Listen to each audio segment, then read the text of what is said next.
नमस्कार, स्वागत है आप सभी का। आप देख रहे हैं एनएमएफ न्यूज। आपके साथ मैं हूं नम्रता चौधरी। केरल में नगर निकाय चुनाव हुए और बीजेपी ने शानदार जानदार प्रदर्शन किया। केरल की राजधानी की बात करें, जिसे गढ़ कहा जाता है शशि थरूर का, तिरुवनंतपुरम, तो वहां पर भी बीजेपी ने बहुत जबरदस्त प्रदर्शन किया है। इतना अच्छा प्रदर्शन कि खुद शशि थरूर तारीफ करते हुए और बीजेपी की जीत को एक्सेप्ट करते हुए नजर आए। दूसरी तरफ हम देख रहे हैं कि देश के प्रधानमंत्री नरेंद्र मोदी ने तिरुवनंतपुरम की जनता को तो धन्यवाद कहा ही है, साथ ही साथ बीजेपी के एक एक कार्यकर्ता का वो शुक्रिया अदा करते हुए नजर आए हैं।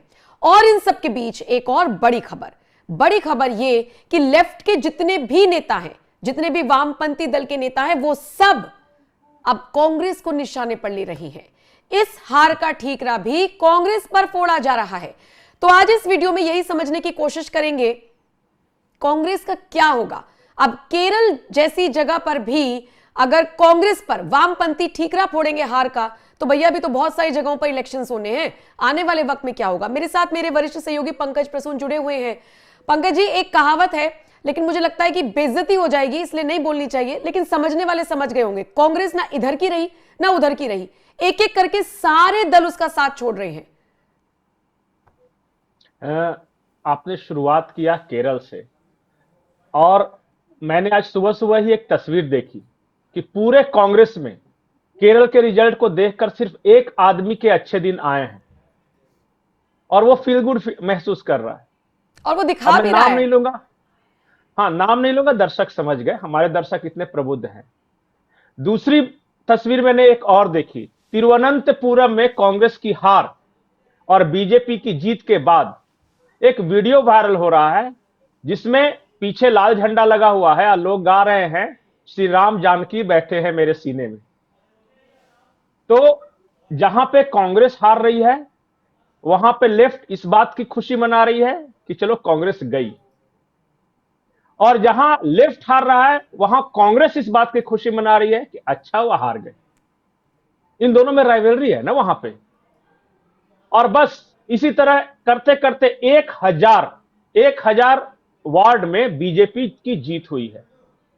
और यह जीत क्यों महत्वपूर्ण है, मैं ये बता रहा हूं कि ये शहरी निकायों के चुनाव थे। केरल में नैरेटिव सेट होता है शहरों से। कोई भी आंदोलन हो, जैसे वहां का नंबूदरीपाद के नेतृत्व में जो पहला आंदोलन हुआ लेफ्ट का, वो शहरों से हुआ।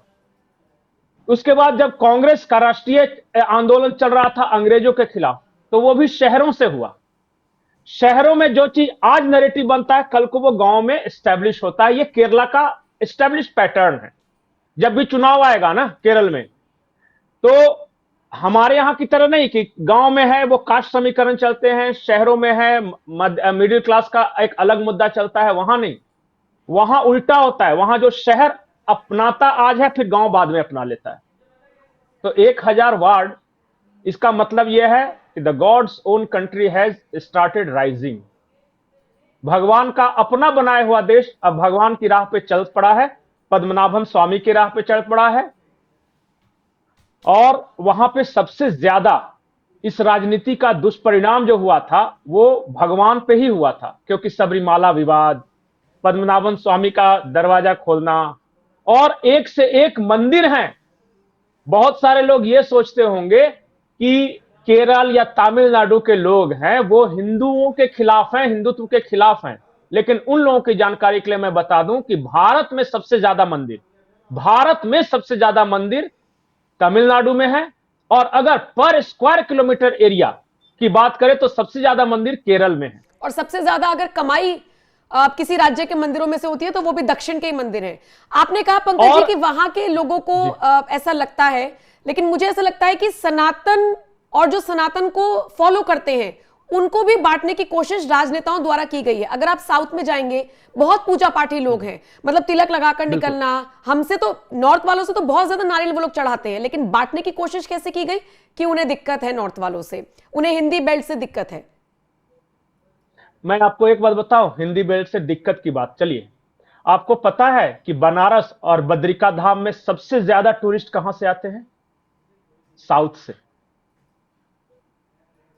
और रामेश्वरम जो तमिलनाडु का आखिरी छोर है, वहां सबसे ज्यादा टूरिस्ट कहां से जाते हैं पता है आपको? उत्तर प्रदेश और बंगाल से। इस देश के लोग भावनाओं से एक साथ जुड़े हुए हैं। कोई तमिल आकर वाराणसी के शिव पर उतनी ही श्रद्धा से जल अर्पित करता है जितना एक उत्तर प्रदेश या बंगाल वाला रामेश्वरम में जाके उसी श्रद्धा से पूजा करता है।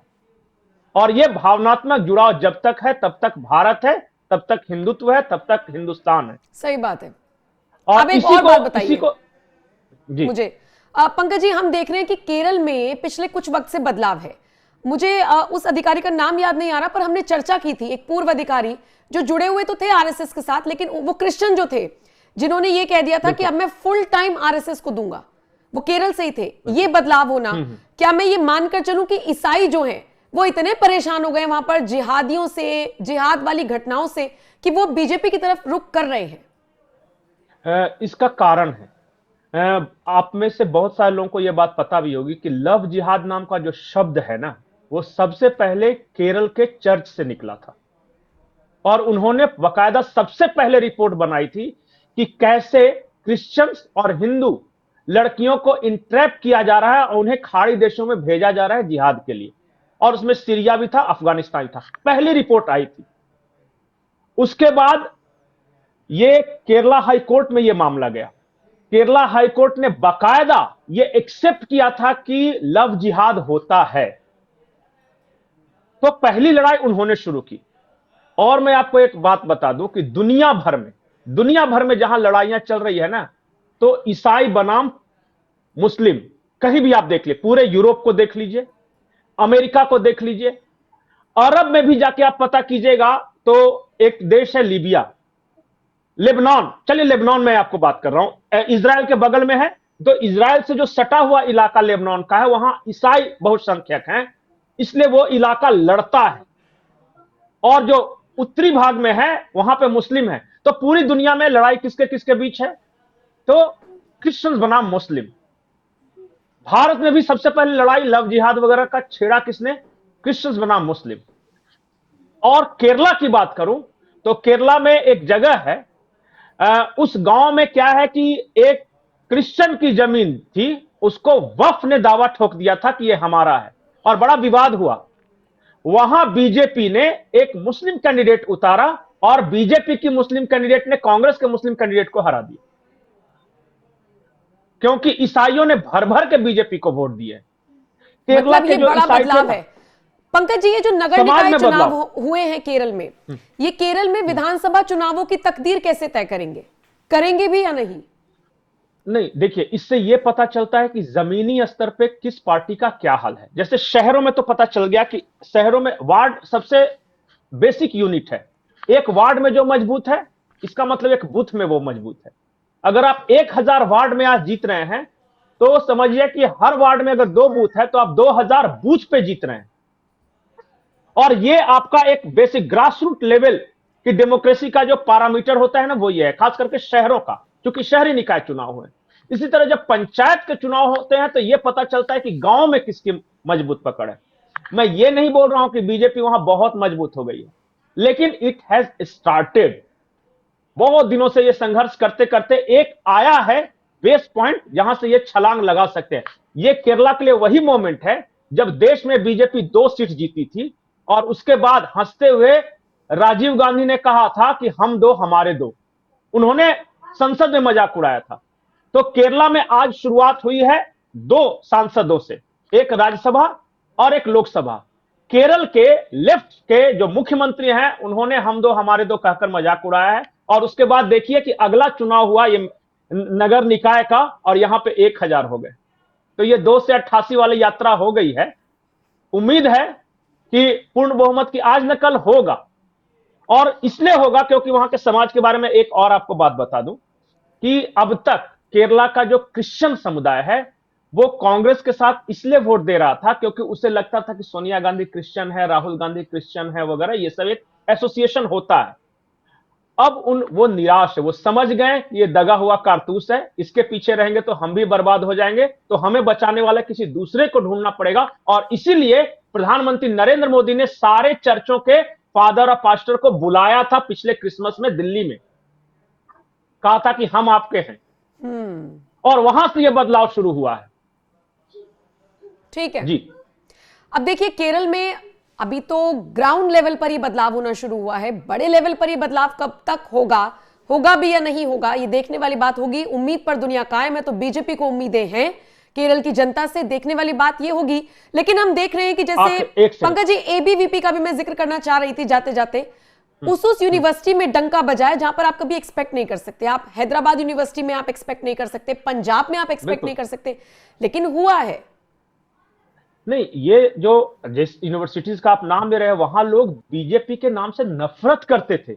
मतलब कि ये हाल था कि अगर आप संघी हैं या बीजेपी वाले हैं तो थू थू, दूर हटो, अछूत की तरह व्यवहार करते थे।